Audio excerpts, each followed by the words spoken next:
ॐ विश्वं दर्पणदृश्यमाननगरी तुल्यनिजान्तर्गतं पश्यन्नात्मनि मायया बहिर्भूतं यथा निद्रया यस्साक्षात् कुरुते प्रबोधसमये स्वात्मानमेवाद्वयं तस्मै श्रीगुरुमूर्तये नमः इदं श्रीदक्षिणामूर्तये बीजस्यान्तरिवाङ्कुरो जगदिदं प्राङ्निर्विकल्पं पुनः मायाकल्पितदेशकालकरणं वैचित्रचित्रीकृतं मायावीव विजृम्भयत्यपि महायोगी वयस्वेच्छया तस्मै श्रीगुरुमूर्तये नमः इदं श्रीदक्षिणामूर्तये तस्मै श्रीगुरुमूर्तये नमः इदं श्रीदक्षिणामूर्तये ॐ सहना भवतु सहनौ भुनक्तु सह वीर्यङ्करवावहै तेजस्विनावधीतमस्तु मा विद्विषावहै ॐ शान्तिः शान्तिः शान्तिः सदाशिवसमारम्भां शङ्कराचार्यमध्यमाम् अस्मदाचार्यपर्यन्तां वन्दे गुरुपरम्पराम्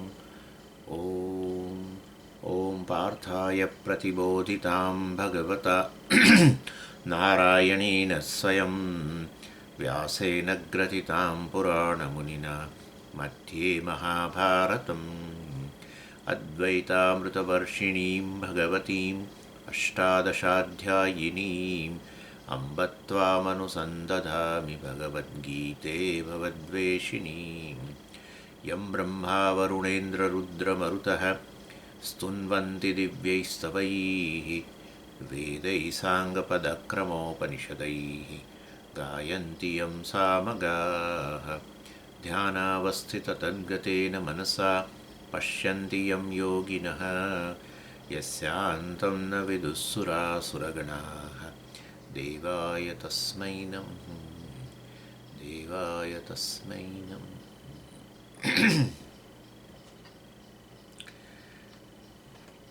એટલે 11મા અધ્યાયનો આપણે સાર જોતા હતા. એમાં છેલ્લે આપણે જોયું કે 12થી 18 શ્લોકની અંદર અર્જુને વિશ્વરૂપ ઈશ્વરનું વર્ણન કરવા માટે ભગવાનને વિનંતી કરી કે આપની જે વિભૂતિઓ છે જગતની અંદર બધી વિભૂતિ છે, દ્રષ્ટિ કેળવવાનો જ પ્રશ્ન છે. એટલે એનું વર્ણન કરવાની જ્યાં ખાસ આમ વિશેષ વિભૂતિ એટલે વિશેષેણ ભવનમ વિભૂતિ, વિશેષેણ ભૂતિ ભવનમ, વિશેષ રૂપે બધું ભવનમ જ કહેવાય, બધું છે જ, પણ વિશેષ રૂપે બધું ઈશ્વર છે. બધું ઈશ્વર છે તો પછી વિભૂતિનું વર્ણન કરવાની ક્યાં જરૂર છે?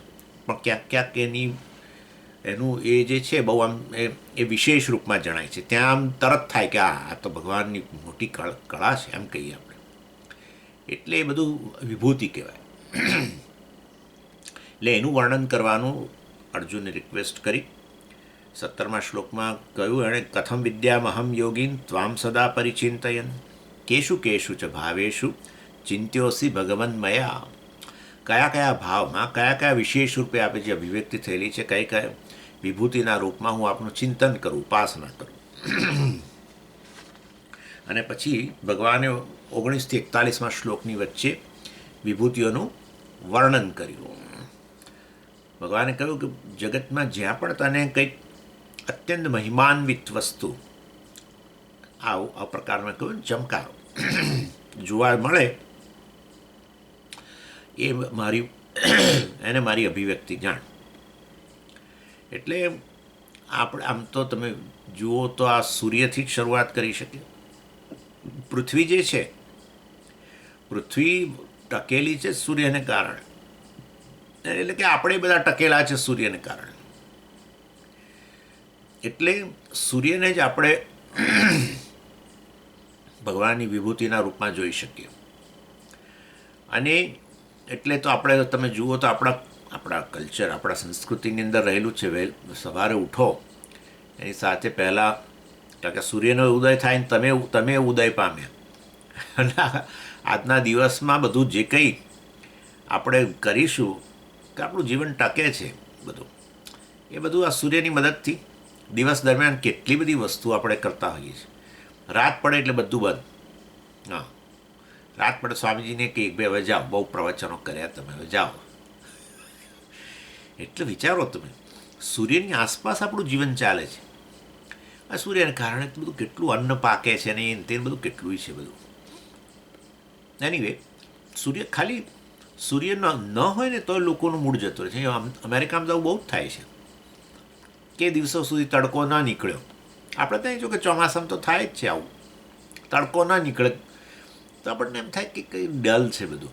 જેવો જે દિવસે તડકો નીકળ્યો, વાદળો ગયા, હા હા, જાણે શું મોટો ઉત્સવ આવી ગયો. વિચારવા જેવી વસ્તુ છે ને. તો પછી આપણે કહી શકીએ કે સૂર્ય ભગવાનની વિભૂતિ છે. એવી વસ્તુ છે કે જેના કારણે આપણો મૂળથી માંડીને બધું જ ચાલે છે, આપણું જીવન ચાલે છે. પૃથ્વીના અંતે એને બધી જ વસ્તુઓ ટકેલી છે એના કારણે. ચાલો, એટલે એ લઈ શકો. સૂર્ય ન હોય તો બીજું કઈ વિભૂતિ? તો આપણે કહી શકીએ અગ્નિ. અગ્નિ એ એવું જ છે. અગ્નિને કારણે જીવન ટકેલું છે. અગ્નિને કારણે બહાર આપણે જે વસ્તુઓ સીધું આપણું જઠર પચાવી ના શકે એને અગ્નિથી આપણે પકાવીએ, અને પકાયા પછી એ બરાબર તેને બધું રાંધીએ, ચડાવીએ. આમ કે બધું કાચું ના રાખો, ચડાવી દેવા. અને પછી પાછું અંદર ગયા પછી પાછું ફરી અગ્નિ જોઈએ એને વધારે પાછો પકાવવા માટે. એટલે અગ્નિની કેટલી બધી, તો વિચારો. એટલે આ રીતે ચિંતન કરીએ તો પછી ખબર પડે કે આ અગ્નિ વિભૂતિ કહેવાય. પૃથ્વીને ગણી શકો. પૃથ્વીને કેવું છે, એક ફૂટ બાય 1 ફૂટની જગ્યાની અંદર તમે 4-5 વસ્તુ આવો, મરચાંનો છોડ આવો ને કે શેરડીનો સાંઠો કે ટામેટા, કે તો તમે જુઓ કે આ એક જ પૃથ્વીમાંથી આવે છે, પણ બધા હજારો સ્વાદવાળું હોય છે. ગજબ છે બધું. એટલે કહેવાનો આશય આ પૃથ્વીમાં જે છે એ પણ ભગવાનની વિભૂતિ છે. અને પછી છેવટે આમ અહીંયા આપણું શરીર જુઓ. શરીરમાં પણ આપણે જોઈ શકીએ છીએ વિવિધ જે અવયવો છે એ બધા વાસ્તવની અંદર આપણી વિભૂતિ છે. એકે અવયવ આપણે બનાવી શકતા નથી. આ લોકો કહે છે લીવર, આ તો હજુ તો અત્યાર સુધી જે મેડિકલ સાયન્સમાં શોધાયું એના આધારે, હજુ તો બધું ઘણું શોધશે એ લોકો. કે છે લીવર તો બહુ મોટી ફેક્ટરી છે. બધા કંઈ 70-80 પ્રકારના કેમિકલ બનાવે છે, બોલો. અને બધા એ શરીર માટે જરૂરી કેમિકલ બનાવે છે લીવર. આ હાર્ટ જેવો પંપ એક જ ચાલ્યા જ કરે, કંઈ ખબર નથી પડતી. ગજબ છે આ પંપ તો. સતત કંઈ ઇલેક્ટ્રિસિટીનો સપ્લાય બંધ થઈ જાય કે એવું કશું નહીં, ચાલે જ છે 70-80 વર્ષ સુધી ચાલતો જ રહે છે. એનીવે, એટલે કહેવાનો આશય શરીરમાં વિવિધ અવયવો જે છે, કિડની જેવી એક વાલના દાણા જેવી વસ્તુ આટલી, તો વિચાર કરો કે કેવું એ કેટલું કામ કરે છે. એનું કામ બંધ થાય એટલે માણસને માટે મુશ્કેલી. એટલે અને આપણી આંખ છે, આ છે, બધી જ વસ્તુ બહુ ચમત્કારિક વસ્તુઓ છે. લોકો ચમત્કાર શોધે છે, પણ આ જ મોટો ચમત્કાર છે. આંખ એટલે આપણે જાગ્રત કાળે આંખ દ્વારા વ્યવહાર કરીએ, ઇન્દ્રિયો દ્વારા બાહ્ય જગત સાથે વ્યવહાર કરીએ. જાગ્રત અવસ્થા એને જ કહેવાય. અને એમાંય આંખ બહુ મોટી વસ્તુ. હા, એવું કહેવાય છે કે આપણે ઇન્દ્રિયો દ્વારા જે વ્યવહાર કરીએ છીએ જગતમાં, એમાં સૌથી પ્રધાનતા આંખની છે. આંખની પ્રધાનતા. અને એમાં એવું કહેવાય છે જમણી આંખની પ્રધાનતા. હા, પછી આમ મેં કહ્યું એટલે આ ઇન્દોહ વૈ નામ યોયમ દક્ષિણાક્ષી પુરુષ, ઉપનિષદે કહ્યું. આ જમણી આંખમાં ઉપલબ્ધ જાગ્રત પુરુષ જે છે એ જ ઇન્દ્ર પરમાત્મા. ઇન્દ્ર શબ્દ ઉપનિષદની અંદર પરમાત્મા માટે વપરાયો છે, દેવતા માટે નહીં. એટલે આ પરમાત્મા આ જમણી આંખની અંદર બેઠેલો છે, બોલો. આ વિભૂતિ આ રીતે. અને એટલે પછી ભગવાને બધી અનેક 19 થી 41 શ્લોકમાં અનેક વિભૂતિઓનું વર્ણન કર્યું. આપણે એમાં નથી જતા. એટલે કેટલીક વિભૂતિઓ જે છે એનું એ ભગવાન જે વર્ણન કરે છે એમાંથી કેટલીક વિભૂતિઓ તો મતલબ કે શાસ્ત્રમાં છે, કેટલીક વિભૂતિઓ જે છે જે જગતમાં જોવા મળે છે, શાસ્ત્રમાં ના કેટલાનું વર્ણન કરે. એટલે આ રીતે બંને આપણે જાતે નક્કી કરી શકીએ. હવે લીવરનો ઉલ્લેખ ન થયો હોય શાસ્ત્રમાં, તમે જાણો જ છો કે લીવર ભગવાનની વિભૂતિ છે એવું, પણ આપણને ખબર પડે આ વસ્તુ. એટલે કેટલીક વસ્તુઓ છે એ તો શાસ્ત્રમાં ઉલ્લેખ છે, એટલે કેટલીક વિભૂતિઓનો, કેટલીકનો તો આપણે જાતે જગતમાં ફાઇન્ડ આઉટ કરી શકીએ. એની અંદર બે મુખ્ય વિભૂતિનો આપણે વાત કરી લઈએ, બાકી બધું તો બરાબર છે. અને એમાં એ પહેલી વિભૂતિ ભગવાને શરૂમાં જ કહી દીધું, વર્ણન શરૂ કર્યું ત્યારે, અને કહ્યું કે આ જે ચૈતન્ય જે છે જેના કારણે જીવન છે, જેના કારણે શરીરમાં ચેતના છે, અને શરીર ચેતન હોવાને કારણે બધા શરીરના અવયવો પણ ચેતન છે વગેરે, અને એ બધા ચેતન અવયવો વિવિધ અવયવો છે, જ્ઞાનેન્દ્રિયો, કર્મેન્દ્રિયો, અને એ સિવાય બધું બીજું બધું. આ એટલે સ્થૂળ શરીરની વાત કરો તો તે અને સૂક્ષ્મ શરીર બંને કાર્ય કરી રહ્યા છે સતત, જેને આપણે જીવન કહીએ, પ્રાણથી માંડીને બધું. એ જીવન કોના કારણે છે? જીવન જ સંભવે છે કોના કારણે? તો કે આ ચૈતન્યને કારણે. એટલે વાસ્તવની અંદર એ મોટા મોટી આપણે વાત કરી શકીએ, એ મોટા મોટી વિભૂતિ. સૌથી અહમાત્મા ગુડાકેશ સર્વભૂતાશય સ્થિત અહમાદિશ્ય મધ્યંચ ભૂતાનામંત એવ ચ, 20મા શ્લોકમાં ભગવાને કહ્યું. એનીવે, એટલે એ રીતે હું જ વાસ્તવમાં હું જ સર્વનો આત્મા છું, ચૈતન્ય છું, જેને કારણે આ જીવન શક્ય બન્યું છે.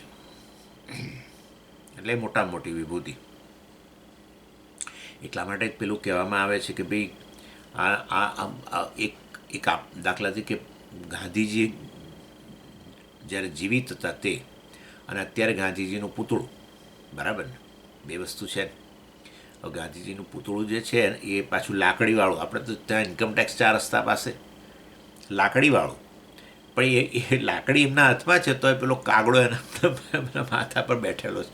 એ લાકડીથી આમ ઉડાડી શકતા નથી, સમજ્યા તમે? એટલે કાગડો ઉપર બેસે છે અને બીજું કામ કરતો હોય છે પાછો.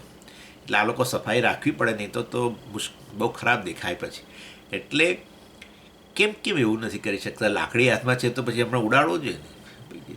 જીવન ચેતના નથી, હવે ખબર જ નથી કે બેઠો છું ઉપર. એટલે જીવનની કેટલી મોટી કિંમત છે. આ તુષાદના મ્યુઝિયમ લંડનની અંદર આ બધા પેલા પૂતળા મૂકે છે, આબેહૂબ હોય છે પૂતળા. તમે જુઓ તો એમ જ થાય કે આ ફલાણો વ્યક્તિ ખરેખર ઊભો જ છે અહીંયા, એવું આબેહૂબ બનાવે છે લોકો. મીણના પૂતળા કે એવું કંઈક છે, એ તુષાદનું મ્યુઝિયમ કહેવાય છે.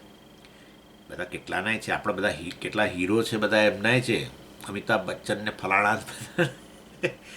અરે એટલે દુનિયાભરના જે બહુ જાણીતા લોકો છે એમના પૂતળા. હવે વ્યક્તિને પેલા પૂતળામાં ફેર છે.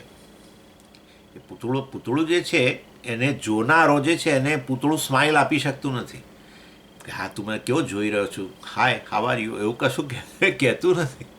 ત્યારે પેલી જીવિત વ્યક્તિ છે તરત રિસ્પોન્સ આપે કહેવાય. એટલે જીવનની બહુ મોટી કિંમત છે. પછી અંતમાં ભગવાને કહ્યું, આ તો શરૂમાં ભગવાને કહ્યું, મેં તમને કહ્યું 20મા શ્લોકમાં, અને અંતમાં ભગવાને કહ્યું કે વાસ્તવની અંદર આ જે કંઈ આ જગતમાં જે કંઈ જે ચાલે છે એ ખરેખર આ જગત જ જે છે એ જ મારે કારણે છે. એટલે વિષ્ટભ્યાહમ ઇદમ કૃત્સમ એકાંશેન સ્થિતો જગત. જો એટલે કહે છે છેલ્લા શ્લોકની અંદર 42મા શ્લોકમાં, અથવા બહુનૈતેન કિમ જ્ઞાતેન તવાર્જુન વિષ્ટભ્યાહમ ઇદમ કૃત્સમ એકાંશેન સ્થિતો જગત. એકાંશેન, આ સમગ્ર જગત તો મારી અંદર એક અંશમાં સ્થિત છે, મારો એક અંશ જ છે એમ. એટલે એ રીતે ભગવાન કહેવા માગે છે, જેમ કે આપણે કહીએ ને, સોનું કહી શકે આવું કે મારા એક અંશની અંદર આખા જગતના ઘરેણાઓ છે, એવું જ છે. જેટલું સોનું છે કે બધું ઘરેણા તો છે જ નહીં. સોનું હજુ આ બધાના આપણા દુનિયાના દેશો અને બધી રિઝર્વ બેન્કો અને બધું છે, એની અંદર કેટલું બધું સોનું પડેલું છે, ઘરેણા નહીં સોનું પડેલું છે.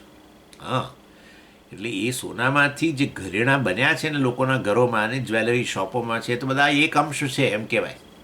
સોનું આવું કહી શકે કે આ સમગ્ર સુવર્ણમય જગત જે છે, મીઠી છોડા ફલાણા ઠીકાણા જે પણ, એ બધું તમારો એક અંશ છે ખાલી. હા, એ બધાનું અસ્તિત્વ મારે કારણે છે, બધા મારામાં રહેલા છે. હું એમનામ રહેલો નથી. આમ તો પહેલાં એટલે આપણે જોઈશું હમણાં આગળ, બે રીતે જો ઈશ્વર દર્શન થાય. વિભૂતિઓના દર્શન કરવા, એટલે કે ઈશ્વરના દર્શન કરવા, જે તે વિભૂતિ હોય. જેમ મેં કહ્યું તમને હમણાં, સૂર્યમાં ઈશ્વરના દર્શન, અગ્નિમાં ઈશ્વરના દર્શન. પણ છેવટે તો પછી આવી રીતે નહીં. છેવટે તો આ સમગ્ર જગત જ મારી અંદર એક અંશમાં સ્થિત છે, મારા અંશ માત્ર છે. મારા વગર એમનું અસ્તિત્વ જ નથી. જેમ લાકડા વગર ફર્નિચર વગેરે એનું અસ્તિત્વ નથી હોતું, એવી રીતે વાસ્તવની અંદર આ બધું મારા અંદર જ સ્થિત છે. હું સચ્ચિત છું વાસ્તવની અંદર. સત, આ બધું સમગ્ર જગતમાં તું છે કરીને કહું છું ને, એ છે હું જ છું, એ છે પણ જ હું છું. તેનો અર્થ એવો થયો કે એ વાસ્તવમાં એનાથી અન્ય કશું છે જ નહીં. તો પછી છે પણ ન હોય તો પછી વસ્તુ જ ન હોય.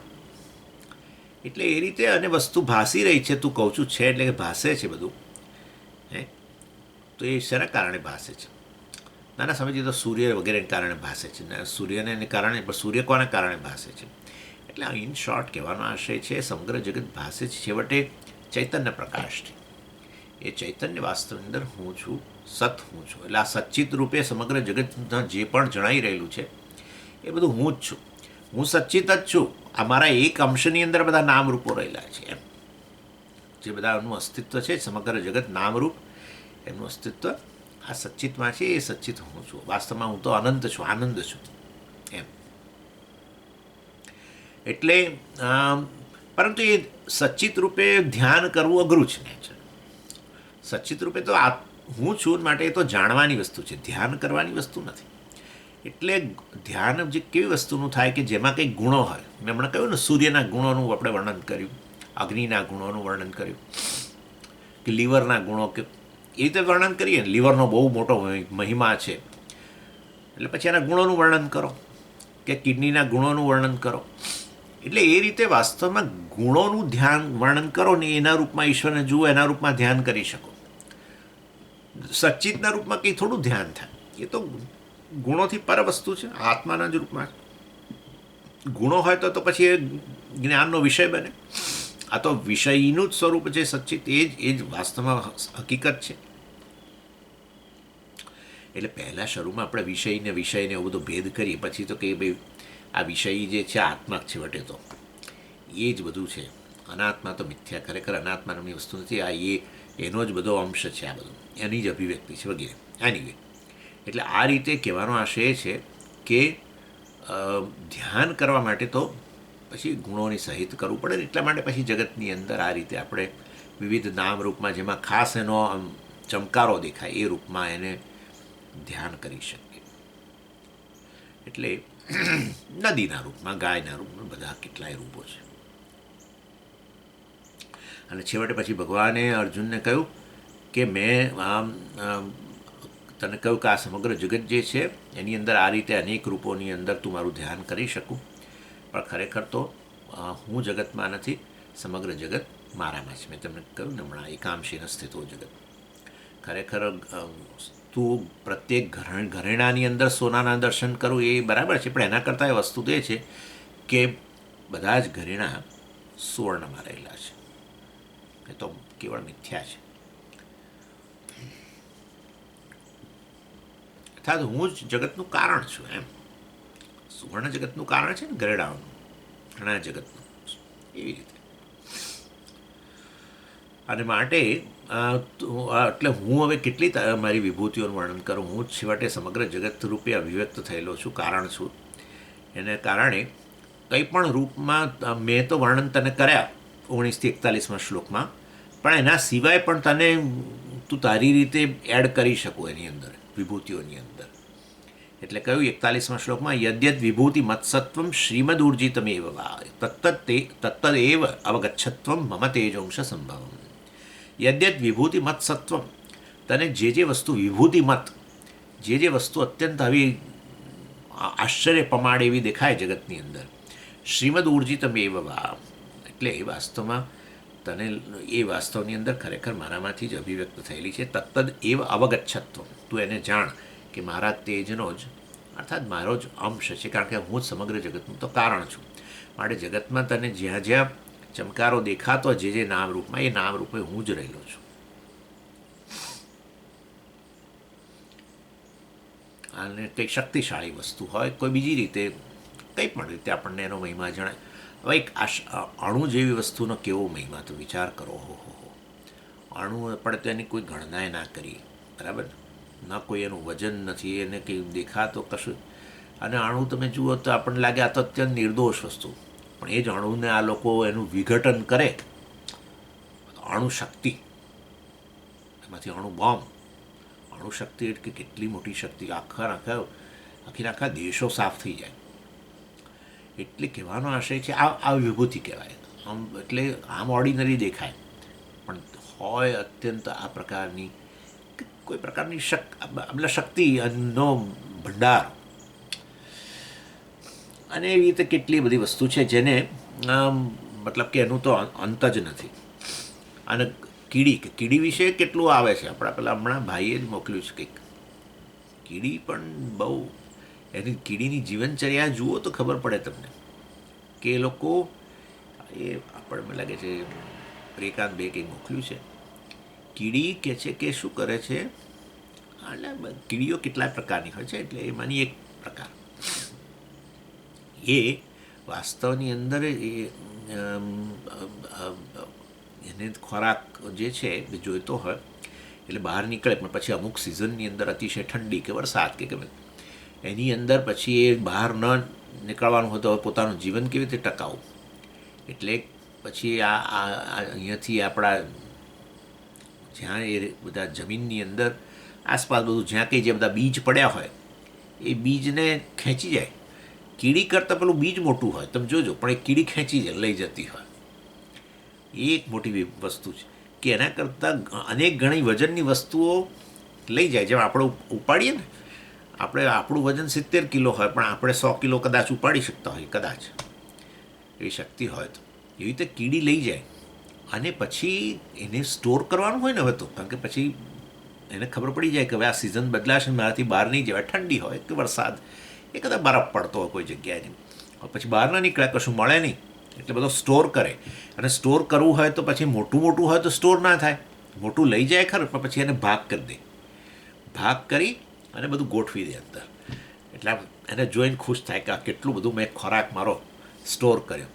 પણ એટલે ઘણા પ્રકારના બી લઈ જાય અને એકને બદલે બેમાં ભાગ કરે. અને કોઈક બીજ લઈ જાય એને 2 નહીં 4માં ભાગ કરે. એટલે એમાં પાછું પેલું ઉદાહરણ એક આપ્યું છે, પેલું આપણું ધાણા, આખો ધાણા હોય એને બીજા બધા બીજ હોય એને તો 2માં ભાગ કરે ને પછી એમાંથી અંકુર ના ફૂટે. અંકુર ફૂટી ગયો તો એને બિચારીને કામ ન લાગે, એ તો બીજ ખાય. એટલે પણ એ કહે છે ધાણાનું જે બીજ હોય એને 2ને બદલે 4માં ભાગ કરે. એવું કહે છે કે ધાણાના તો તમે 2 ફાળિયા કરો અને જમીનમાં નાખો તોય એમાંથી ધાણા ઉગે. એટલે 2ને બદલે તમે 4માં ભાગ કરી નાખો તો પછી ના થાય. એને કોણે જ્ઞાન આપ્યું ભગવાન ખબર. ઇન શોર્ટ કહેવાનો આશય એવો છે કે આ રીતે એક વસ્તુ, એટલે કીડીનું જ્ઞાન, કોઈ પ્રકારની આ વસ્તુ, આ કીડી આપણે નથી જાણતા. આ તો દાખલા મેં આજે કહ્યું, કેટલાકને હજુ આજે ખબર પડી છે. જે લોકો રેગ્યુલર બધું વાવતા હોય ને બધું એમની જમીનોમાં, એમને ખબર હોય કે ધાણાના ખાલી આમ કરીને બે ટુકડા કરી નાખો તોય થઈ જાય. પરંતુ એનાથી વધારે હોય, પાવડર જેવું જ કરી નાખો તો પછી એમાંથી ના નીકળે. એટલે એ તો આપણને કોઈ કે કહ્યું ખબર પડી, પણ કીડીને કોણે કહ્યું? ભગવાનને ખબર. આ વિભૂતિ આ રીતે તો કેટલું છે. અને પછી આનું પણ વર્ણન આવતું હોય છે કે વિમાન જે કાર્ય કરે છે, ઉડવાનું ને પાછું લેન્ડ થવાનું ને બધું, એ કહે છે પેલા પક્ષીના ઉડ્ડયન પરથી એ લોકોએ નક્કી કર્યું છે. પક્ષી જે રીતે આમાં પાંખ ફેલાવી અને ઉડે અને પછી આવે ને પછી પાંખ એ કરી લે, એના આધારે એ લોકોએ કર્યું વિમાનનું પણ. પરંતુ એવું કહેવાય છે હજુ કે પક્ષી જે પ્રકારે ઉડે સરળતાથી આમ, અને એકદમ સરળતાથી આમ કેવું આમ જમીન પર આવીને બેસી જાય, એવું હજુ એ પ્રકારની ડાયનેમિક્સ હજુ વિમાન વગેરેની નથી. પક્ષી અથડાઈ જાય એવું બહુ ના બને. પક્ષી ઉડે અને પછી ઉડી જ ન શકે ને ધીરે રહીને કંઈક જાય ને પછી કોઈ પેલા મેડિકલ હોસ્પિટલના બિલ્ડિંગને અથડાય ને આવું આવું ના બને. એ આપણે બને, વિમાનમાં બને આ બધું. ખરાબ એક્સિડન્ટ થાય આ બધું ત્યાંની. એટલે એ લોકોએ એક અનુકરણ કર્યું માથે આજે વિમાન બનાવવા માટે, પણ તો હજુ પૂરેપૂરું અનુકરણ નથી થઈ શકતું એવું કહે છે. એક એક ઓર્ગન છે આપણા બધા, એવું કહેવાય છે કે આ લીવરને બધા જે છે એને તમે આર્ટિફિશિયલ હવે જાણે બનાવતા હોય માની લઈએ કે બનાવે એવું, પણ હજુ પૂરેપૂરું તો તમે એ લીવર જે કુદરતી છે એનું અનુકરણ નથી કરી શકતા. ઘણું બધું ડિફેક્ટ, બધી ઘણા દોષો રહી જતા હોય છે.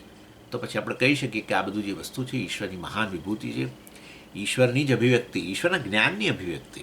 બીજું શું, જ્ઞાન જ, જ્ઞાનથી અન્ય કશું છે જ નહીં. તમારા આપણે જે સ્વપ્ન જગત બનાવીએ છીએ એ સ્વપ્ન જગત બધું તમારા જ્ઞાનની જ અભિવ્યક્તિ છે, તમારી વાસનાઓની. એવું જ છે આ બધું ઈશ્વરના જ્ઞાનની અભિવ્યક્તિ. અને એટલા માટે જ આપણે કોઈ પણ વસ્તુમાં ઉતરીએ છીએ ને, એ કંઈ પણ અણુમાં, પરમાણુમાં, તો હજુ અંદર શોધ્યા જ કરો, શોધ્યા જ કરો. વધારે ને વધારે અજ્ઞાનના સીમાડાઓ બહાર આવે. જ્ઞાનના સીમાડાઓને વધુ ને વધુ આપણું અજ્ઞાન થતું જાય. એ બતાવે છે કે ઈશ્વર જે સર્વજ્ઞ છે એની જ અભિવ્યક્તિ છે પ્રત્યેક નામનું. એ જ ઈશ્વરને એના જ્ઞાન થકી એનું ઉપાદાન કારણ કહો, એની શક્તિ કહી શકો, એનું ઉપાદાન કારણ કહી શકો, જેની તમે ઉપાસના કે જેની ભક્તિ નવરાત્રિમાં કરો છો. એટલે પ્રકૃતિ ઉપાદાન કારણ થકી એને આપણે શક્તિ કહીએ ને નિમિત્ત કારણ થકી એને પુરુષ કહીએ, શિવ કહો. અને આનું પણ છે કરોળિયાનું પણ. હમણાં કંઈક મેં વાંચેલું કે કરોળીઓ જે બનાવે છે જાળવેલી જે તાર હોય છે એની લાળ વગેરે એ ખાસું મજબૂત હોય છે એવું કહેવાય છે.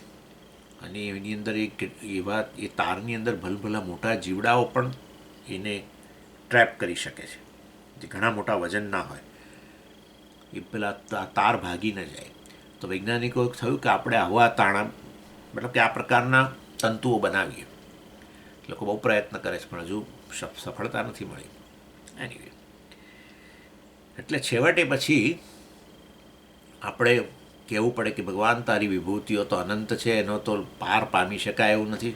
તમને ખબર છે ને, પુષ્પદંતએ વાત કહ્યું હતું, અસિતગીરી સમમ સ્યાત કજ્જલમ સિંધુ પાત્રે સુરતરુવર શાખા લેખની પત્રમૂર્વી લિખતી યદિ ગૃહીત્વા શારદા સર્વકાલમ તદપિ તવ ગુણાનામ ઈશ પારમ, ગુણાનામ ઈશ પારમ ન યાતિ. એટલે પુષ્પદંતજીએ બહુ સરસ કહ્યું કે આપણે લખવું હોય ભગવાનની આ બધી વિભૂતિઓ, ગુણોનું વર્ણન કરવું હોય તો આપણે તો એક કાગળ પૂરતો થઈ ગયો, ખબર જ નથી તો એક કાગળ પૂરતો થઈ ગયો. પણ આ તો સાક્ષાત સરસ્વતી શારદા લિખતી, શારદા લખવા બેસે, જે જ્ઞાનનો ભંડાર, જ્ઞાનની જ અધિષ્ઠાત્રી છે, એને ઈશ્વરના ગુણો તો બધા જ ખબર હોય. તો એ જ્યારે વર્ણન કરવાનું શરૂ કરે તો એને વર્ણન કરવા માટે પહેલાં પહેલું તો એને શું જોઈશે? એક પેપર જોઈએ ને, પેપર પર વર્ણન કરવું. એટલે કયો પેપર? તો કે છે પત્ર મૂર્વી, ઉર્વી પત્ર છે. ઉર્વી એટલે આ પૃથ્વી, પૃથ્વીની જે સપાટી છે એવડો મોટો, આ સમગ્ર પૃથ્વીની સપાટી વિચાર કરી લો. હું અહીંયા જે બેઠો છું, નીચે પૃથ્વી છે તે, અને તમે જ્યાં બેઠા છો ત્યાં, એ બધું ગણી લેવાનું. એવડો મોટો પેપર, એવડા મોટા પેપર પર પછી લખવાનું શરૂ કરો. એટલે એ જમાનામાં તો શું હતું પહેલાં, એટલે પેલી લેખની, ખડીઓ અને લેખની જ કહેતા તમને લાગે છે આપણે, આ એવું જે હોય તે. એટલે અસિતગીરી સમમ સ્યાત કજ્જલમ, કજ્જલ એટલે શાહી. અસિતગીરી સમમ સ્યાત કજ્જલમ સિંધુ પાત્રે, પછી સુરતરુવર શાખા લેખની. માતાજીએ જોયું કે હવે લખવાનું શરૂ કરું, જ્ઞાન તો છે ભગવાનના વિભૂતિઓનું, પણ હું લખવાનું શરૂ કરું તો એમણે જોયું કે મારે લખવું તો એક આવડી પેન, મારે તો મોટી કેટલી પેનો જોઈશે. અને એક પેન કેવી? શાખા. શાખા એટલે ઝાડની ડાળી જેવી મોટી પેન. અને પાછી કયા ઝાડની ડાળી? સુરતરુવર શાખા. એટલે અહીંના એમને તો પછી એક ડાળીથી નહીં, એમને તો હજારો ડાળીઓ જોઈએ એક સાથે લખવા માટે. આપણે તો એક પેન હોય તો અટકી પડે થોડુંક લખ્યા પછી. શું લખવું એમ થાય. ઓકે, આવું કરતા હોય છે. પેલા એક જણ કહે છે કે સ્વામીજી અમારા જ્યારે લગ્ન થયા ને તો લગ્ન પછી મારા પતિ અમેરિકા જતા રહ્યા અને હું અમદાવાદમાં રહી ગઈ કે વડોદરામાં જેમાં. અને પછી હું એમને કહે છે અઠવાડિયે કાગળ લખું, દર અઠવાડિયે તો કેટલુંય લખું, પણ પેલા ભાઈ એ તો બધા કાર્ડ જે હોય વિશિંગ કાર્ડ બધા જે સારા જે સામાન્ય રીતે જ્યાં પ્રેમ હોય એને મોકલવા માટે એ કાર્ડનો ઢગલો લાવીને રાખેલા, એમાં ખાલી બસ એક સહી કરે અને મોકલી આપે. હું લખીને થાકી ગઈ, કેટલું લખું એમના પ્રત્યેનો પ્રેમ દર્શાવવા માટે, પણ એ એક ખાલી ભાઈઓની આ તકલીફ છે. એ એટલે તમારે સમજી જવાનું એટલું કે ભાઈ એ નથી વર્ણન કરી શકતા, એટલે તકલીફ થતી હોય. પહેલાં કહે છે કે તમે કોઈ દાડો કંઈ સારા શબ્દો મારા માટે બોલ્યા એવું કે પછી, પણ આ ભાઈ હસી કાઢે પણ કશું બોલે નહીં, કારણ કે બોલી શકે જ નહીં એવી સ્થિતિ છે. કશું એવું અંદરથી આવે જ નહીં કશું. એનીવે ચાલો, અહીંયા તો સાક્ષાત સરસ્વતી કેટલી ડાળીઓ લીધી અને પાછું અહીંયાની બધી ડાળીઓ ઝાડ તોડાવી નાખાવે તો પછી અહીંયા તો મુશ્કેલી થઈ જાય, જંગલો બધા ખલાસ થઈ જાય. એટલે કે છે ના હું ત્યાંથી લઈ આવું. મનુષ્ય જાતિને બચાવી છે આપણે, એટલે ઝાડ પાણ બધા રાખવા પડશે. ચાલો ઉપર સુરત અરુવરા શાખા. સુરત સ્વર્ગમાંથી લઈ આવ્યા, સ્વર્ગમાંથી જે સ્વર્ગમાં ઝાડ હશે અને એની ડાળીઓ, એ ઝાડની ડાળીઓ લાવી અને લખવાનું શરૂ. હવે પછી સહી જોઈ છે, એટલે સહી પાછી શું તો કહે છે કે હવે સહી ભરવી છે, પરંતુ સહી શેમાં ભરું? આટલી મોટી મોટી ડાળીઓ, હજારો ડાળીઓથી લખવાનું શરૂ કરું આ પત્ર ઉપર, તો પછી સહીએ પુષ્કળ જોઈએ ને. સિંધુ પાત્રે એટલે કહ્યું, ઓર્ડર કર્યો એમણે કે ચાલો ના આ સમુદ્રનું પેસિફિક ઓશન જે છે એનું જળ બધું ખાલી કરાવી દો. અને હવે જે ખાડો પડ્યો મોટો, એ ખાડાની અંદર કે છે સહી ભરો.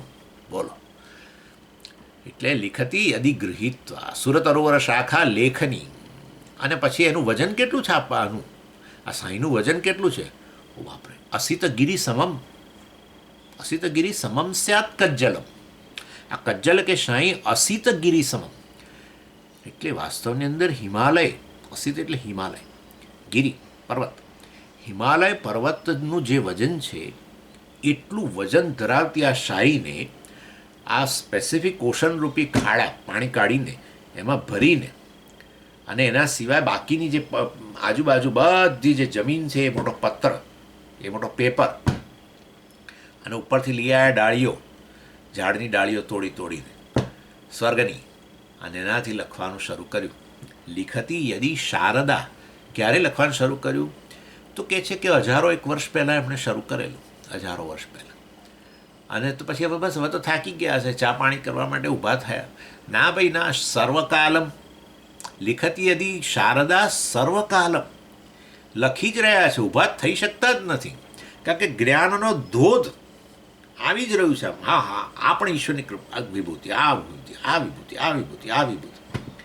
તદપી તવ ગુણાનામ ઈશ, હે ઈશ, હે ભગવાન, તદપી તવ ગુણાનામ ઈશ પારમ ન યાતિ. તોય આપને વિભૂતિઓનું વર્ણન એ પૂરું થઈ શકતું નથી. બાપરે, જબરું કહેવાય. માટે ભગવાન કહે છે ભાઈ હું હવે થાક્યો. આ 41 મેં તને 19થી 41માં શ્લોકમાં વર્ણન કર્યું, પણ હું મારું વર્ણન કરવા માટે હું જ સક્ષમ નથી મારી વિભૂતિઓનું, અને માટે ટાઈમ ઇઝ અપ. એટલે હવે હું અટકી જાઉં છું ને, હું બંધ નહીં કરું. આ તો પણ 10મો અધ્યાય તો બંધ કરવો પડશે ને હવે. એટલે છેલ્લે કહ્યું કે જો હું તને કહી દઉં કે વાસ્તવની અંદર શરૂ કર્યું તું મેં આ રીતે કે જગતની અંદર વસ્તુઓ જે છે, વિભૂતિઓ છે, એમાં તું મને એ વિભૂતિઓ રૂપે તું જો.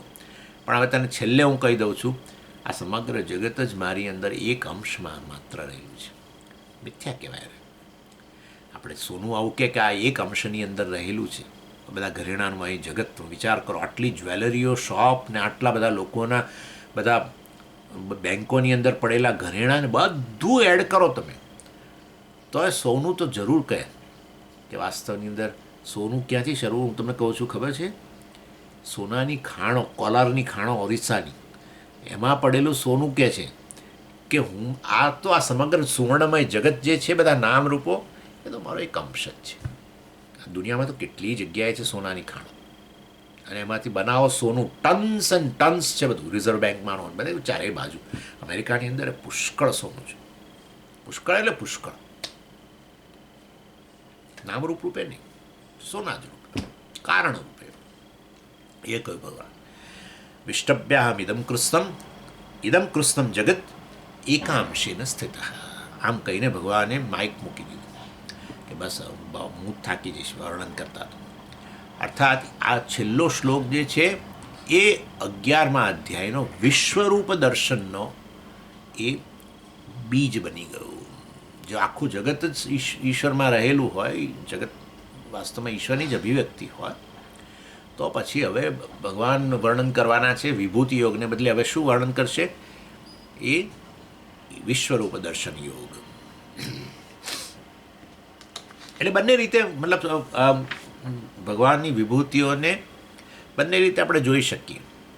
જેમ કે પ્રત્યેક તરંગની અંદર તમે જળને જોઈ શકો, એ પણ વાસ્તવમાં એ તમે જળનું એપ્રિસિએશન કર્યું, અથવા તો બધા જ તરંગોને જળની અંદર જુઓ, એ પણ એક જુદા પ્રકારનું. એટલે અત્યારે આપણે શું જોયું? પ્રત્યેક જાણે તરંગની અંદર આપણે જળને જોયું, તરંગ વિભૂતિની અંદર. અને હવે ભગવાન જે વર્ણન કરવાના છે 11મા અધ્યાયમાં, એ તો બધા તરંગો જેની અંદર રહેલા છે, અર્થાત સમગ્ર તરંગમય જગત, અર્થાત વિશ્વરૂપ એવું કહેવાય, એનું વર્ણન ભગવાન શરૂ કરે છે 11મા અધ્યાયની અંદર. અને આ અધ્યાય જે છે, એટલે 11મા અધ્યાયની સમરી જોઈએ આપણે. આ અધ્યાય જે છે એને વાસ્તવની અંદર એને એ અધ્યાયનો જે વિષય છે એને બરાબર આપણે ગ્રહણ કરવો હોય આપણે તો કરી જ શકીએ, કારણ કે આપણે ઓલરેડી 7, 8, 9, 10 જોઈ જ ગયા. એટલે મતલબ ઇન શોર્ટ, વિશ્વરૂપ રૂપે ઈશ્વરને બરાબર એને આપણે એપ્રિશિએટ કરવો હોય તો સીધે વાસ્તવની અંદર એણે 7, 8, 9, 10 અધ્યાયની અંદર ભગવાને જે વર્ણન પોતાનું કર્યું વિવિધ વિભૂતિઓના રૂપની અંદર, એ પહેલાં બરાબર ગ્રહણ કરવું પડે. સીધું જ કહી દઈએ કે આ આખું જગત ઈશ્વર છે, તો એટલું પછી કંઈ બહુ એમાં કંઈ એપ્રિસિએશન થતું નથી. એટલે 7મા અધ્યાયમાં ભગવાને પહેલાં કંઈક કહ્યું કે આ જો આની અંદર તું જો હું રહેલો છું, આની અંદર તું જો હું રહેલો છું, આની અંદર તું જો હું રહેલો છું. 10મા અધ્યાયમાં પછી તો ઘણી બધી કહ્યું, 7, 8, 7મા અને 9મામાં થોડી વધારે. 8મો અધ્યાય જરા જુદા પ્રકારનો છે. એનીવે, એટલે આ રીતે આ ભગવાન 11મા અધ્યાયમાં પોતાનું વિશ્વરૂપમાં વર્ણન કરતાં પહેલાં આ રીતે એમણે આગળના 3 અધ્યાય ગણો, 8મો કાઢી નાખીને 7, 9, 10 એની અંદર આખો એનો પાયો ઊભો કર્યો. આ વિશ્વરૂપ દર્શન, વિશ્વરૂપમાં પોતાને જ એપ્રિશિએટ કરી શકે એના માટે. અને એની અંદર આપણે જોઈ જ ગયા 10મા અધ્યાયમાં આપણે આગળ વાત કરી કે ઈશ્વર કોણ છે. આ વસ્તુ બહુ મહત્ત્વની છે. ઈશ્વર ક્યાં છે એ પ્રશ્ન નથી યોગ્ય.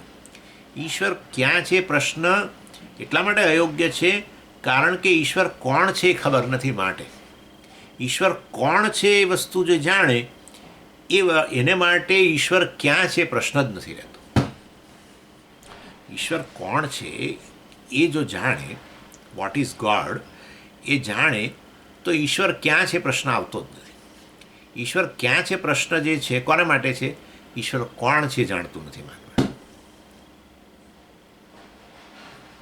સમજ આ શું બોલી ગયા તમે? મેં કહ્યું તમે ઈશ્વર, સમગ્ર સ્વપ્ન જગત જ તમે, બરાબર, બધા જ નામરૂપ, દેશ કાળ ને બધા જીવો જે પણ તમે સ્વપ્નમાં જોતા હો, તેને જળ વસ્તુઓ વગેરે, પર્વતો, આ તે જે પણ જોતા હો, બધું તમે, બરાબર, ચરાચર જગત તમે. હવે એની અંદર બધા કેટલા મનુષ્યને જુઓ, એમાંનો એક મનુષ્ય આવું કે ઈશ્વર એટલે કે તમે, મતલબ એ સપનાની અંદર એક વ્યક્તિ શું પૂરો પ્રશ્ન કરે છે? ઈશ્વર ક્યાં છે? તો હવે આ કેવો પ્રશ્ન છે? તમે મને કહો. ઈશ્વર ક્યાં છે? આમ હાથ કરીને કહે છે દાખલા તરીકે, તો એના હાથ જ શું છે? તમે છો કે નહીં? એની આંખો તમે છો? એ બોલી રહ્યો છે વાણી તમે છો? એ શરીર તમે છો? અને એ કહે છે ક્યાં છે એમ કરીને કહે છે, પણ એ જે આમ કરીને બતાવે છે બધું શું છે? તમે જ છો, ઈશ્વર છો. એટલે ઈશ્વર કોણ છે ખબર ન હોય ત્યારે જ ઈશ્વર ક્યાં છે પ્રશ્ન આવે છે, એ તો પ્રશ્ન ના આવે. એટલે વાસ્તવની અંદર જે લોકો ઈશ્વરનો સ્વીકાર નથી કરતા એ લોકોને બિચારાઓ, કારણ કે એ લોકો એમ માને છે કે ઈશ્વર સ્વીકારી ન શકાય કારણ કે આપણા જેવો હોય અને કોઈક જગ્યાએ બેઠેલો હોય, બરાબર છે, કોઈ જગ્યાએ બેસીને નિયંત્રણ કરતો હોય અને આખા જગત પર નિયંત્રણ કરતો હોય. સ્વામીજી એવું અમે માનીએ જ નહીં. અને એ બરાબર છે, એ બિલકુલ સાચી વસ્તુ છે, એ ન જ મનાય. કારણ કે એવી કોઈ એની પાસે બધી આમ કંઈક બધા ચમત્કારિક પાવરો નથી કે જેને કારણે જ્યારે ઈશ્વર જગતથી જુદો હોય ને ત્યારે પછી એને સર્વજ્ઞ સર્વશક્તિ માનવો અઘરો છે. સર્વશક્તિ જ ના માને ને પહેલાં કોઈ, જો ઈશ્વર બહુ મોટો શક્તિશાળી હોય, સર્વશક્તિ હોય, તો આ જગતમાં આટલું બધું બની રહ્યું છે ત્યારે ક્યાં સૂઈ ગયો છે કે શું કરી રહ્યો છે? આટલું ઇઝરાયલના એના વચ્ચે યુદ્ધ ચાલે છે, પેલામાં આમ થઈ રહ્યું, ત્યાં થઈ રહ્યું, રશિયાનું છે, આ બધા મરી રહ્યા છે લોકો. સ્વામીજી છે ક્યાં ઈશ્વર તમારો?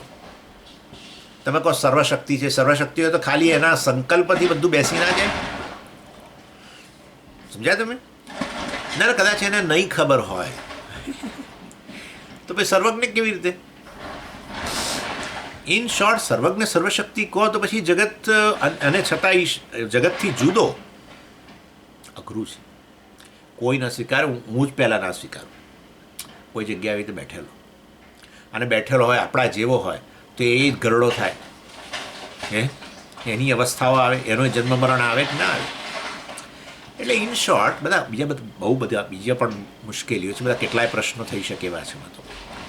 એટલે જે લોકો ઈશ્વરનો સ્વીકાર નથી કરતા એ લોકોને પણ ઈશ્વરના સ્વરૂપનો ખબર જ નથી, એને લીધે તકલીફ છે. એનીવે, એટલે આપણે આગળ આજે ઈશ્વર કોણ છે એનું આગળ વર્ણન કરી ગયા આપણે, કે ઈશ્વર જગતનું કારણ છે. જગતનું કારણ કયા ટાઈપનું કારણ? નિમિત્ત કારણ કે ઉપાદાન કારણ? નિમિત્ત કારણ માનનારા બધા લોકો છે એને તકલીફ છે, બધી જવાબ નથી આપી શકતા. નૈયાયિકો ઈશ્વરને નિમિત્ત કારણ માને છે. નિમિત્ત કારણ એટલે જગતથી બહાર, તટસ્થ કહેવાય એને. એ લોકો એને તટસ્થ કારણ કહે છે. જગતમાં જે ચાલી રહ્યું છે એના સાથે એને સંબંધ નથી, એ તો બનાવનારો છે, એનાથી બહાર તટસ્થ. અને તટસ્થ કારણ હોય તો આ બધા પ્રશ્ન આવે. નિમિત્ત કારણ પણ કહી શકો. નિમિત્ત કારણ એટલે શું? કે ચેતન અને જે ઈચ્છા શક્તિ, ક્રિયાશક્તિ અને જ્ઞાન શક્તિ ધરાવે છે. શેના માટે શક્તિ ધરાવે છે? જગત બનાવવા માટે. ઈચ્છા જોઈએ પહેલાં તો, એટલે ઈચ્છા શક્તિ. પછી જ્ઞાન જોઈએ, જગત બનાવવાનું છે એનું જ્ઞાન તો જોઈએ. અને જ્ઞાન હોય પણ પછી ક્રિયા ન હોય, સ્કિલ ના હોય. કેટલી વાર આવું છે, તમને ને મને સમજાવવામાં આવે કે આ બધા આપણા બહેનો હોય ને કે જતા હોય બહારગામ, એટલે કે તમે ઘરે જમવાના છો કે બીજે વ્યવસ્થા કરું? તો કે ના, હું ઘરે બનાવી દઈશ, તમે મને શીખવાડી દો. ને શીખવાડે અને કે ભાઈ આમ આ રીતે એમાં આમ ઉમેરવાનું, આટલું આમ બાફવાનું, ફલાણું કરવાનું, ઢીકણું કરવાનું, બધું સમજાવે. બરાબર, જ્ઞાન આપ્યું માતાજીએ પતિદેવને કે આ રીતે બનાવવાનું. પણ તમે જોજો, જે દાળે બનાવવાનું શરૂ કરે, જે પણ દિવસે, ત્યારે દાળને બદલે કંઈક બીજું જ બનાવીને મૂકે. કારણ કે સ્કિલ, ક્રિયાશક્તિ એટલે સ્કિલ જોઈએ. જ્ઞાન હોવું એક વસ્તુ છે, સ્કિલ હોવી જુદી વસ્તુ છે. તમે જુઓ ને કે આપણે સુથારને બનાવતા, ટેબલ બનાવતા, તો તમને ખ્યાલ આવે કે હા જો આ રીતે બને, પહેલાં આ રીતે 4 પાયા બનાવે, ફલાણું કર્યું, ઢીકણું કર્યું, બધું તમે આમ જોઈ લો. અરે એકવાર હું તો શું કહું છું તમને, 50 વાર જોઈ લો ને, 50 વાર જોઈ લો. પછી હવે તમને કે ચલો હવે તમને ખબર પડી ગઈ, હવે સુથાર કે ચલો હું આજે બેઠો છું, તમારી હાજરીમાં બનાવવાનું શરૂ કરો. અને જેવો એ રંધો હાથમાં લે તો લાકડું છોલવાને બદલે આંગળી છોલીને ઊભો થાય. એટલે સ્કિલ બહુ મોટી વસ્તુ છે. દુનિયાની અંદર જે પૈસા અપાય છે એ લોકોને જ્ઞાન તો બરાબર, પણ સ્કિલ માટે પૈસા અપાય છે. એટલે આ પછી એના પછી શબ્દ આવ્યો સ્કિલ લેબર. સ્કિલ લેબર અહીંયા જે H1B વિસા અપાયા છે બધાને અમેરિકાની અંદર, એ બધા સ્કિલ્ડ પીપલ છે. જ્ઞાન તો બરાબર છે, તો ખરું, પણ મુખ્ય વસ્તુ સ્કિલ એટલે ક્રિયાશક્તિ કહેવાય. એટલે આ રીતે ઈચ્છા, ક્રિયા, જ્ઞાન શક્તિ ધરાવનાર નેચરલી ચેતન જ હોય. આ વાક શક્તિ ધરાવનાર અત્યારે હું ચેતન, મારી શક્તિનો ઉપયોગ કરું છું. જળ વસ્તુ એ શક્તિનો ઉપયોગ કેવી રીતે કરી શકે? એટલે ઇન શોર્ટ, શક્તિને અભિવ્યક્ત કરવાનું કાર્ય તો ચેતન જ છે. એટલે માટે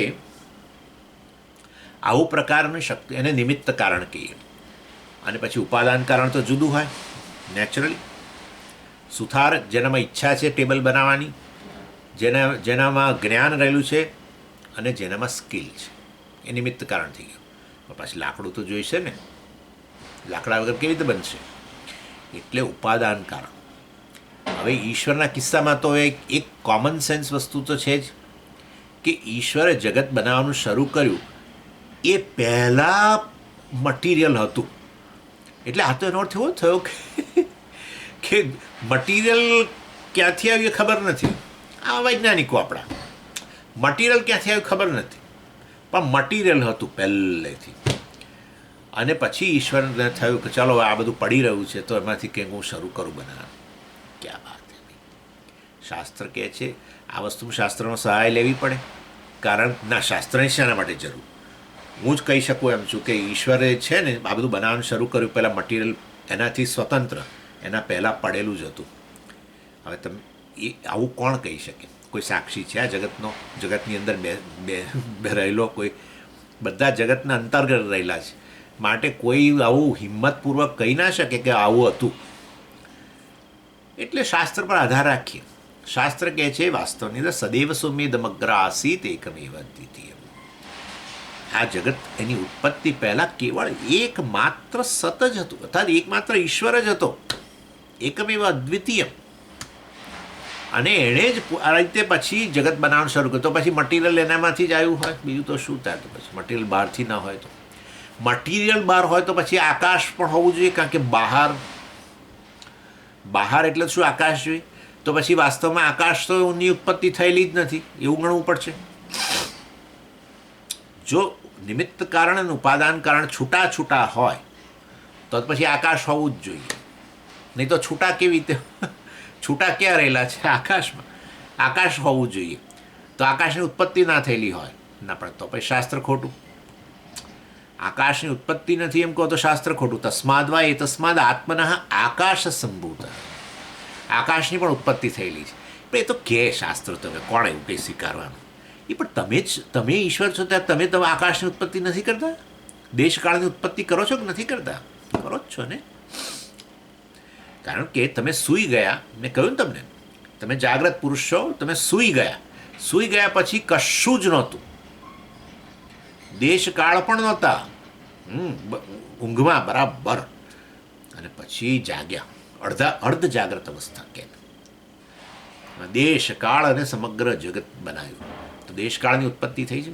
દેશકાળ નામની વસ્તુ સત્ય નથી, એ તો આજના વિજ્ઞાને સિદ્ધ કરીને મૂકી દીધું. પરંતુ એ વૈજ્ઞાનિક ભાષાનો હું બહુ ઉપયોગ કરી ના શકું, મારી પોતાની સમજ પણ મર્યાદિત છે. પરંતુ એ તો નક્કી થઈ ગયું. આમ તો આઇન્સ્ટાઈનના જમાનાથી જ નક્કી થઈ ગયું હતું કે આ કાળ, દેશ અને ટાઈમ નામની વસ્તુ એ કોઈ સત્ય વસ્તુ નથી. અને આપણો પોતાનો અનુભવ છે કે સમય તો શેના પર આધાર છે? સમયનો ગાળો શેના આધારે નક્કી થાય છે? આપણે નક્કી કરીએ છીએ રિયલી. હા, એક વ્યક્તિ બસ સ્ટેન્ડ પર એમ હોય છે ને, બધા કોલેજની આસપાસ જે બધા બસ સ્ટેન્ડ હોય ને, આપણે યુનિવર્સિટી બસ સ્ટેન્ડ ગણો, ત્યાં પછી હવે નવા પંખીડાઓ હોય બિચારા, એટલે આમ બંને જણા ઊભા હોય, બંનેની બસ જુદી જુદી હોય જવાની, પરંતુ બે જણા વાતો કરી રહ્યા હોય ત્યારે સમય જાણે કે સમયને પાંખો આવી ગયો. 3 કલાક થઈ ગયા પછી પેલો છોકરો કે ઓહ 3 કલાક થઈ ગયા, ખબર ના પડી. અને એ ભાઈ આજે એકલો ઊભો છે, પેલા બેન નથી આવ્યા, અને ત્યારે હજુ તો 10 જ મિનિટ થઈ છે, તો એમ કે હજુ બસ નથી આવી, ક્યારનો ઊભો છું. સમજો. પણ સમજી એ તો આ બધું કન્સેપ્ટ, સમય આખો કન્સેપ્ટ છે. ઇવન જીઓલોજિકલ ટાઈમ, આ બધું બહાર જે પણ છે સ્વામીજી, એ પણ બધું આવું જ છે. એટલે હદ સુધી કે અવકાશ એટલે અંતર અને આ ટાઈમ, એ બેને જોડી દીધો. જાણે કે બે સ્વતંત્ર વસ્તુ, બે ડાયમેન્શન જ નથી. ગજબનું છે વિજ્ઞાનનું કાર્ય તો. ઓહો. એની ઇન શોર્ટ, દેશ કાળ સહિત સમગ્ર જગત જે છે એ બધી ઉત્પત્તિ થઈ છે.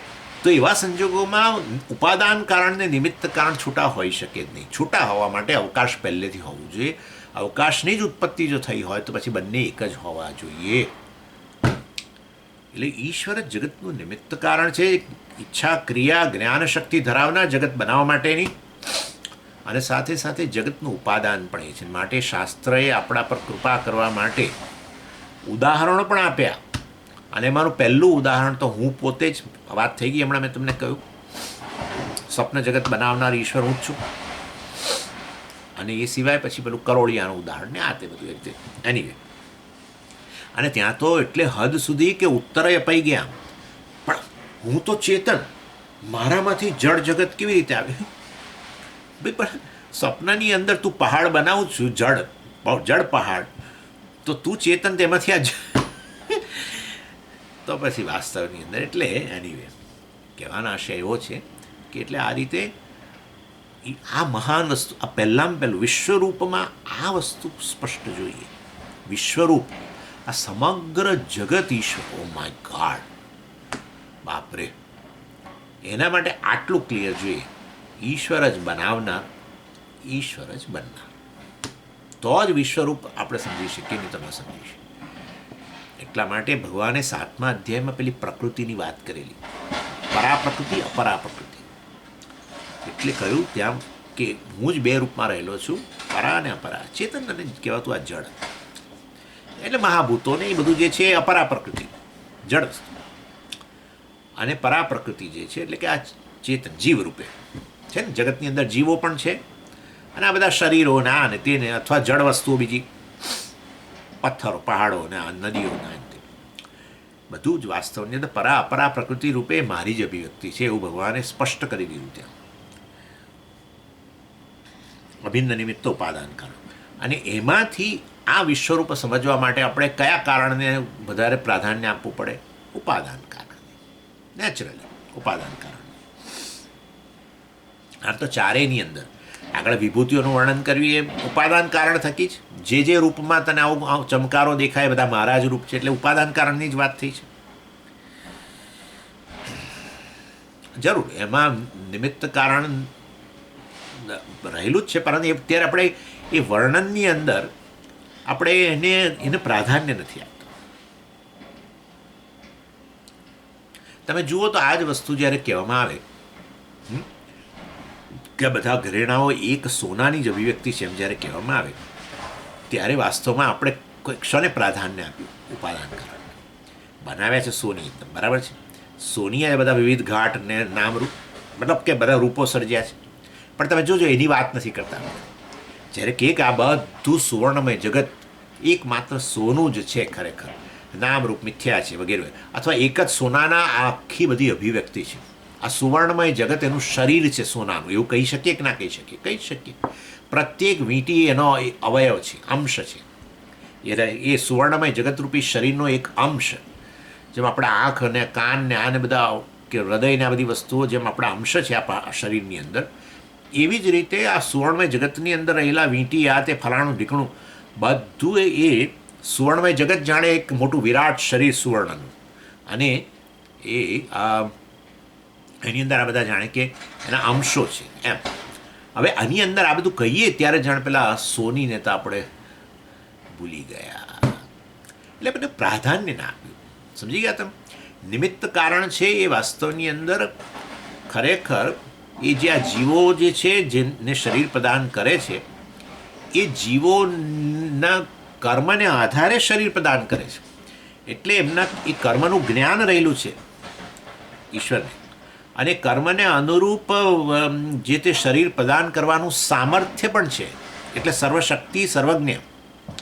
અને હવે જીવોને એમના કર્મની અભિવ્યક્તિ કરવા માટે જગત સર્જવાની ઈચ્છા પણ રહેલી છે. સમજો આ વસ્તુ. એટલે ઈશ્વર વાસ્તવની અંદર એ રીતે નિમિત્ત કારણ કહેવાય.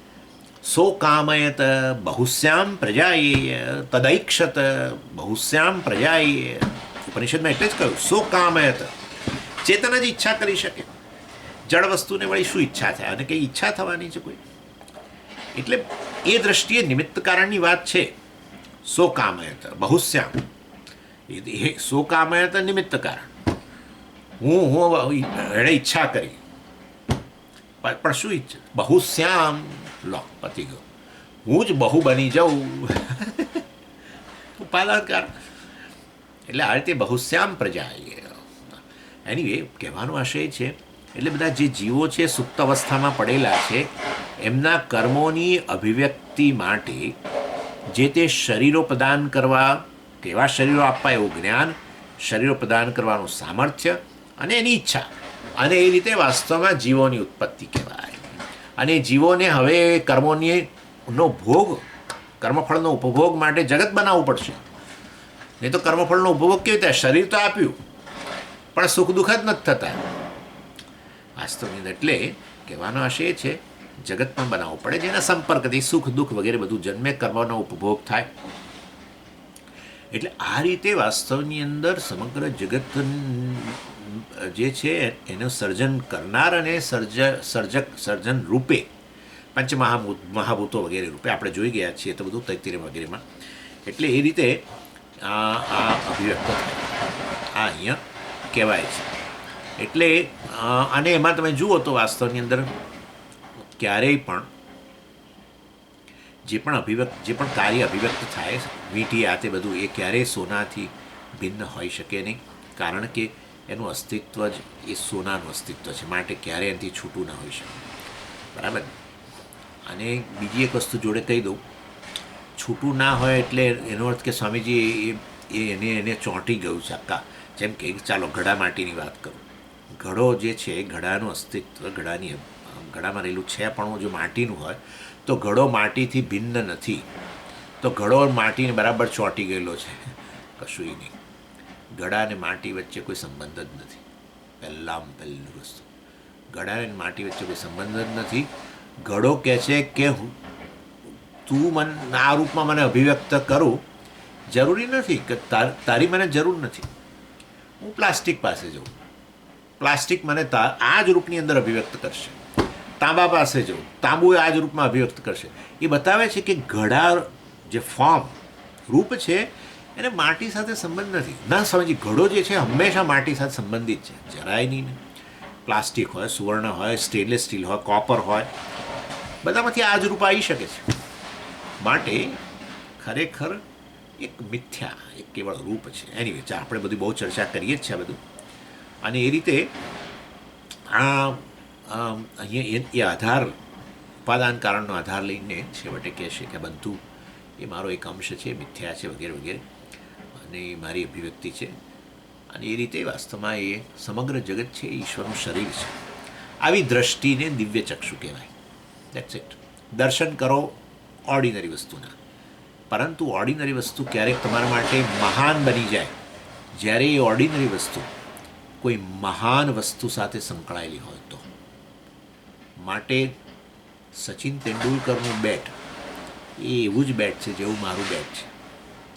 પણ સચિન તેંડુલકરનું બેટ, એની હરાજી થાય, લાખો રૂપિયા અપાય, સમજી ગયા? કારણ કે એ બેટ આમ ઓર્ડિનરી વસ્તુ, ઓર્ડિનરી જ છે ને, પણ એ સંકળાયેલું છે કોઈક મહાન વ્યક્તિ સાથે, ત્યારે વસ્તુ મહાન બની જાય છે. કહું છે. અને એવી મહાનતાના દર્શન ક્યાં અહીંયા કરે? આંખથી તો એ બેટના જ દર્શન થાય છે, પણ એ મહાનતાના દર્શન ક્યાં થાય છે? અહીંયા. એને દિવ્ય ચક્ષુ કહેવાય. એટલે વિશ્વરૂપ દર્શન માટે દિવ્ય ચક્ષુ જોઈએ. ઓમ પૂર્ણમદ પૂર્ણમિદમ પૂર્ણાત પૂર્ણમુદચ્યતે પૂર્ણસ્ય પૂર્ણમાદાય પૂર્ણમેવાવશિષ્યતે. ઓમ શાંતિ શાંતિ શાંતિ. હરિ ઓમ શ્રી ગુરુભ્યો નમઃ. હરિ ઓમ.